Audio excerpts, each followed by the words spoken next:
Salut les amis, c'est Mode Auteur saison 2. Aujourd'hui, on va voir Tristoun, auteur de BD, membre du collectif Café Creed. C'est parti et c'est par là. Mon travail en bande dessinée d'auteur, c'est autour de la métamorphose du personnage mutant avec plein de transformations, de choses qui sont de l'ordre du, je sais pas, moi, ouais, de la transformation.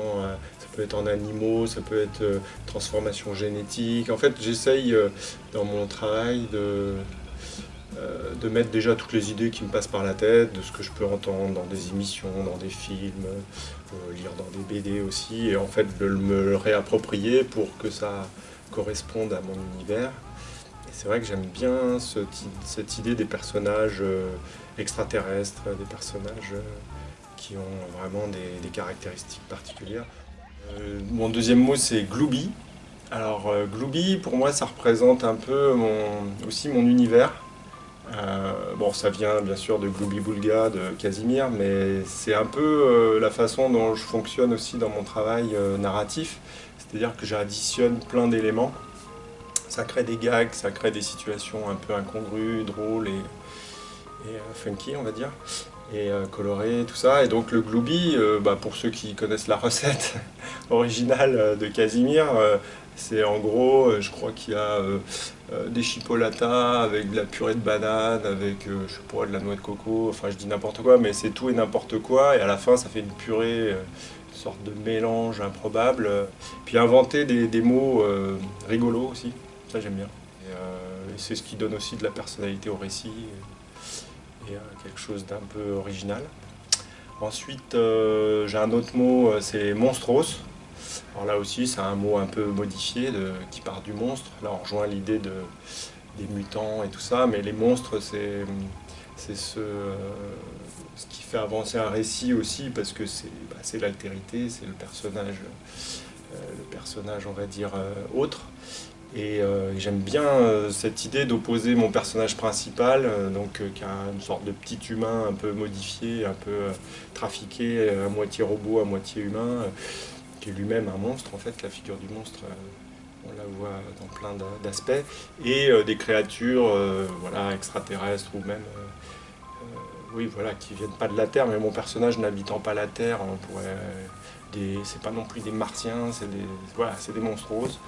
Voilà, je les décline, ils viennent enrichir, je dirais, graphiquement et puis scénaristiquement l'univers. Et puis j'avais envie de parler de Choco aussi. Alors Choco, ça c'est un mot qui m'est cher aussi parce qu'il y a eu tout un travail que j'ai monté avec ma bande, avec le Café Crit, qui est une association qu'on a montée quand on était encore étudiant à Alési. Et quand on a commencé en sortant du fanzina, de ce qu'on faisait au départ, on a commencé par faire une revue qui s'appelait Choco Crid. Et donc, comme l'association s'appelle Café Crit, c'était une déclinaison pour les enfants. Et c'est vrai que là, le monde de l'enfance, c'est quelque chose qui m'est cher. Et en fait, on perpétue le jeu infantile un petit peu dans quelque chose de plus sérieux, bien sûr, parce que ça nécessite quand même de la rigueur. Mais je dirais qu'il faut garder de la fantaisie et de l'humour et quelque chose qui plaît aux enfants. Enfin, moi, je me destine plutôt pour la jeunesse. Et puis, pour finir, Bubble. Alors Bubble, pareil, c'est un mot anglais qui veut dire bulle. Alors c'est pas que la référence à la bulle phylactère en bande dessinée, c'est plus lié à mon univers graphique. C'est-à-dire que j'adore faire des formes rondes. Le personnage, il a une grosse tête, un gros casque, tout est rond et en fait, bon, les angles peuvent être utiles, mais j'ai tendance à arrondir un peu tous les angles et puis tous mes personnages ont des grosses têtes, des petits corps et ils sont très arrondis.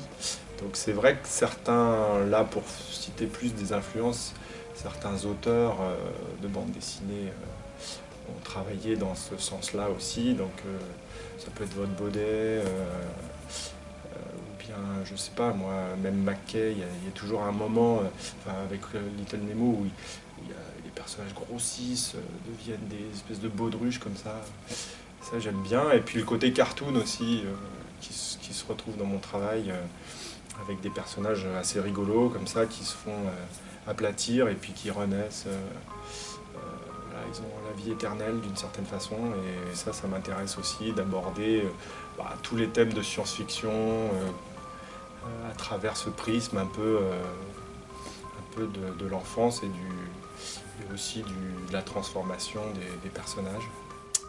La richesse, quand on fait de la bande dessinée, c'est à la fois une condition sine qua non pour avancer et puis pouvoir manger et vivre correctement. Après, quand on crée de la bande dessinée, on est passionné avant tout, donc on a envie d'en faire. Et si on attend qu'un éditeur magique vienne du ciel pour nous dire « c'est génial ce que tu fais, tiens, je vais te faire un super contrat », ça marche pas comme ça en fait. On peut aller voir, déjà c'est à nous d'aller voir les éditeurs, ils viennent rarement nous trouver, sauf quand on commence à vendre pas mal. Je pense que l'auteur, lui, c'est celui qui fabrique, qui imagine, donc ça, c'est pas obligatoirement un rapport à l'argent, la création. Même moi, je trouve ça assez sain que ça en soit détaché en fait.